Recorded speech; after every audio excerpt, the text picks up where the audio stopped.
When police discovered an abandoned school bus hidden in a bamboo thicket outside Chowchilla, California, on July 15, 1976, they faced a horrifying mystery. 26 children had simply vanished. Investigators searched everywhere, except the one place that mattered most. The children weren't missing. They were 12 feet underground, slowly running out of air. That afternoon started like any other summer day. The Dairyland Elementary School bus collected kids from the local swimming pool around 4 p.m., many still wearing their swimsuits. Driver Ed Ray, a 26-year veteran with a spotless record, knew every child by name. Then everything changed. A white van sat motionless across the narrow road, its door hanging open. Ed slowed down, thinking someone needed assistance. That compassion nearly cost 27 lives. 3 figures emerged wearing pantyhose masks that twisted their faces into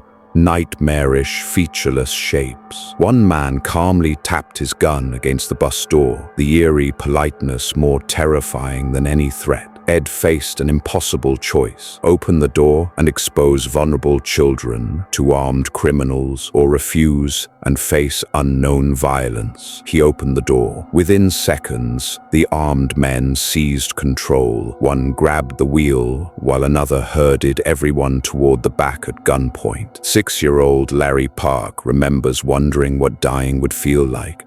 10-year-old Jody Heffington felt cold metal pressed into her stomach as she watched her friends disappear into a second van. But this wasn't any ordinary van. It was a mobile prison cell. The kidnappers had methodically prepared these vehicles. Blackened windows, soundproof panels, no ventilation. In California's brutal July heat, the children quickly realized they could scream until their throats bled and nobody would hear them. For 11 agonizing hours, they traveled in complete darkness. No food, no water, no air circulation. Children fainted repeatedly while others begged their captors for mercy, receiving only a cold, "Shut up," in response. Ed tried maintaining calm, but what could he say? 9-year-old Jennifer Brown Hyde comforted younger children while feeling like an animal going to the slaughterhouse. Meanwhile, panic consumed Chowchilla. Ed Ray had never been late in 26 years. Parents knew immediately something was catastrophically wrong. Citizens with CB radios organized search parties. By 6:30 p.m., with 0 leads, the sheriff's department launched aerial searches. The earth seemed to have swallowed them whole. Soon, that wouldn't be far from reality. After 11 hours, the van stopped. Children waited in suffocating silence, wondering what horrors awaited. The doors opened. Ed disappeared into the darkness. The doors closed. They started pulling children out one by one, slamming the doors between each victim. Jody Heffington, left alone in the van, thought they were killing us each one at a time. When her turn came, a kidnapper holding a greasy jack in the box wrapper demanded her name. Despite her terror, Jody's defiance sparked. "Pudding Tane, ask me again and I'll tell you the same. If you don't tell us your name, you're never going to see your mom and dad again." Then they showed her the hole, barely wide enough for one person, descending into absolute darkness. 14-year-old Michael Marshall went first, tearing 5-year-old Monica's desperate fingers from his shirt. "I had to say it would be okay and leave her. That was hard." Climbing down, Michael's imagination conjured every nightmare scenario. Then he heard voices. The kids were alive. What he discovered shocked him. A buried trailer equipped with minimal supplies, worn mattresses, limited water, stale bread, a few dim lights casting eerie shadows, PVC pipes presumably for ventilation, crude holes in the wheel wells serving as toilets. After Monica became the last child down, the kidnappers threw down a single toilet roll. "We'll be back for you." The hatch closed. Dirt began piling on top. They were being buried alive. What nobody realized, including the kidnappers, was that while sealing the hole, They'd also sealed the ventilation pipes. 27 people underground now had drastically limited oxygen. Worse, Ed noticed something he kept from the children. The walls and ceiling were bending inward from the weight. Collapse seemed imminent. The sheriff's plane finally spotted the empty bus at sunset, hidden under bamboo and eucalyptus trees 7 miles outside town. Tire tracks near the door confirmed everyone's worst fear: mass kidnapping. America had never seen anything like this. President Gerald Ford authorized unlimited federal resources. Governor Jerry Brown issued similar orders. FBI agents flooded the tiny town, booking every motel room. Reporters swarmed. Wild theories erupted. International terrorists? Political extremists? Why hadn't ransom demands arrived? Underground conditions deteriorated rapidly. No ventilation meant carbon dioxide was building up. The musty stench of gasoline and damp earth made breathing harder each minute. Limited food and water ran out quickly, sweat mixed with dirt falling from above. The children initially sang songs to maintain hope, but as hours dragged on, the lyrics twisted into something haunting. If you're sad and you know it, clap your hands. 10-year-old Linda described their prison as a giant coffin for all of us. She wasn't wrong. After 16 hours, Ed Ray woke to a terrifying sound: creaking metal. The roof had bent into a U-shape, ready to collapse. Dirt poured in from all sides. The children screamed as their worst nightmare materialized. They'd be buried alive, and nobody would ever know what happened. Michael knew they had to act immediately. If we're going to die, we're gonna die getting the hell out of here. The sealed hatch above was their only exit.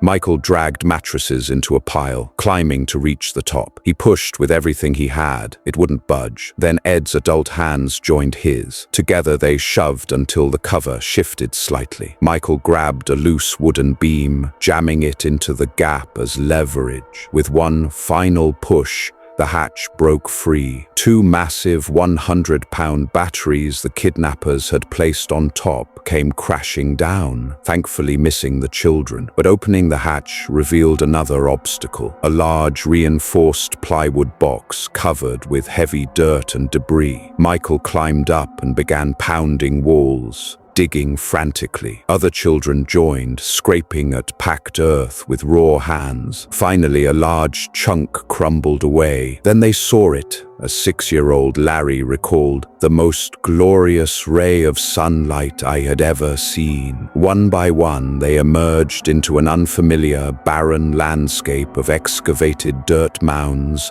and rusted conveyor belts. Were the kidnappers nearby? Were they stepping from the frying pan into the fire? Then they heard footsteps. Everyone tensed. Had their captors returned? A man stared at them in disbelief. "This world's been looking for you." He wasn't a kidnapper. Within minutes, sirens cut through the night. The children were rushed to Santa Rita Rehabilitation Center, ironically, a jail facility with barbed wire and guard towers. But inside, they finally felt safe. Apples and soda, simple snacks that felt like a feast. Doctors examined them, blankets wrapped around trembling shoulders. After 4 hours of police questioning, they finally boarded another bus home to Chowchilla, where camera flashes and crying townspeople welcomed them after 32 traumatic hours. But this ordeal was far from over. Investigators immediately focused on the quarry where the children were found. It was private property with restricted access. One name stood out: Frederick Woods, whose family owned the quarry and who possessed keys to that exact area. Security guards remembered seeing 3 young men digging a massive hole months earlier. Investigators combed through property records and surveillance footage, identifying Woods' accomplices, brothers James and Richard Schoenfeld. All 3 came from wealthy, influential Bay Area families. 24-year-old Frederick Woods IV was the son of a vast estate owner. Despite his wealth, he had prior arrests for petty theft and was described as lazy and entitled. The Schoenfeld brothers, 24-year-old James and 22-year-old Richard, Richard were sons of a respected podiatrist. They also had previous grand theft auto charges but escaped consequences through family connections. The motive? Their families had recently cut them off financially. After years of living off generous monthly checks,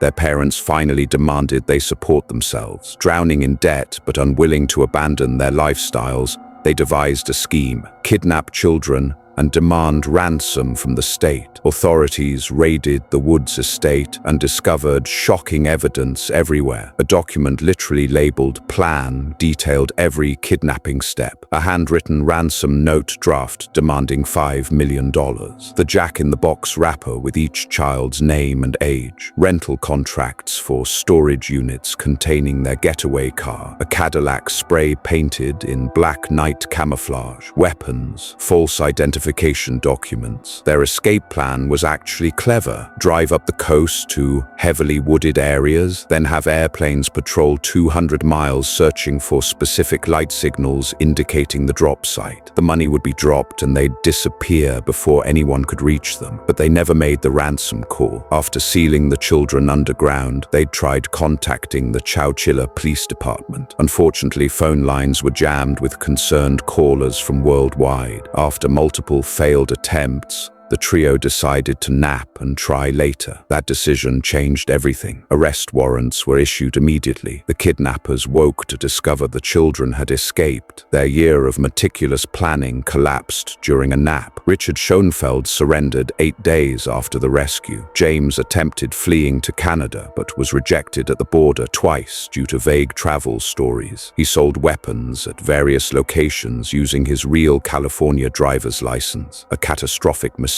Police tracked him down 2 weeks after the kidnapping on the Bayshore Freeway.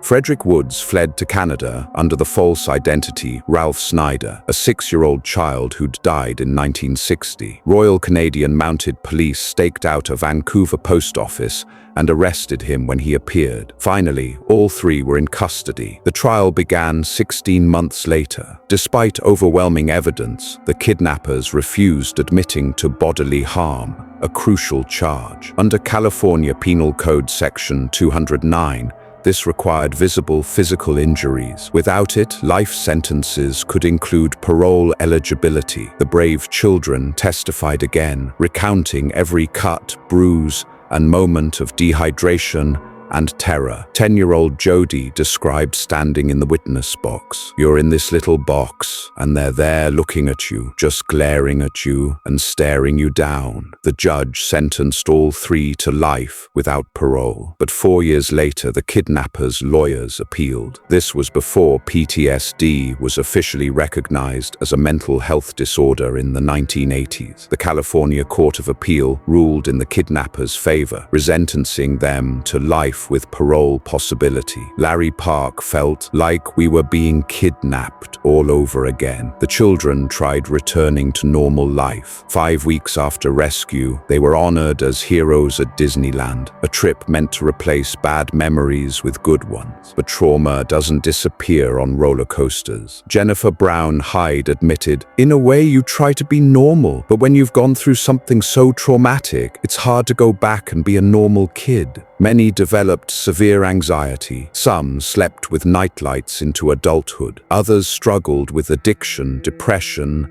and failed relationships. Jody Heffington became one of the most vocal survivors, but struggled deeply. Sometimes life is an act. You try to be good for everybody else so they don't worry. For over 40 years, survivors attended parole hearings repeatedly, reliving their trauma to keep their captors imprisoned. Richard Schoenfeld was paroled in 2012 after 36 years, demonstrating good behavior and expressing remorse. James followed in 2015 at age 63. Both convinced the board they were no longer threats. Frederick Woods faced multiple denials due to prison disciplinary violations, possessing contraband like pornography and cell phones. But in 2022, after 46 years, he too was granted parole at age 70. Jody felt she'd failed. After dedicating her life to keeping these men imprisoned, they walked free. The weight consumed her. She turned to drugs and alcohol. In 2021, at 55, Jody Heffington passed away. Her son said she wouldn't eat because she was so depressed. She basically just couldn't process life the way she was supposed to. Other survivors found different paths. Larry Park battled addiction and schizophrenia before finding sobriety, becoming a pastor, and eventually forgiving his captors. My resentment for them was killing me. The moment I forgave them, I finally felt peace. Jennifer built a happy life, though it took decades before sleeping without a nightlight. That little girl who was kidnapped and buried alive managed to live a wonderful life. Michael Marshall became a truck driver and father, but never forgave the kidnappers. What they put my mom and dad through is something I cannot forgive. Bus driver Ed Ray was awarded for outstanding community service and heroism. Without his steady leadership and quick thinking during those terrifying hours, the children might never have survived. He passed away at 91 in 2012, and Chowchilla declared every February 26th Edward Ray Day in his honor. The Chowchilla kidnapping became a landmark case study in PTSD, influencing how we understand and treat trauma survivors today. It brought about changes in California Penal Code Section 209, increasing penalties for kidnapping even without visible physical harm. The survivors didn't just endure being buried alive, they endured decades of reliving it, fighting for justice, losing friends in the process, and ultimately proving to the world that what happened to them mattered. The kidnappers may be free today, claiming remorse for their actions, but the children they stole will never fully escape what happened on that hot July afternoon in 1976. If you enjoyed this video, please hit the like button and subscribe to our channel. It really helps us keep bringing you more stories like this.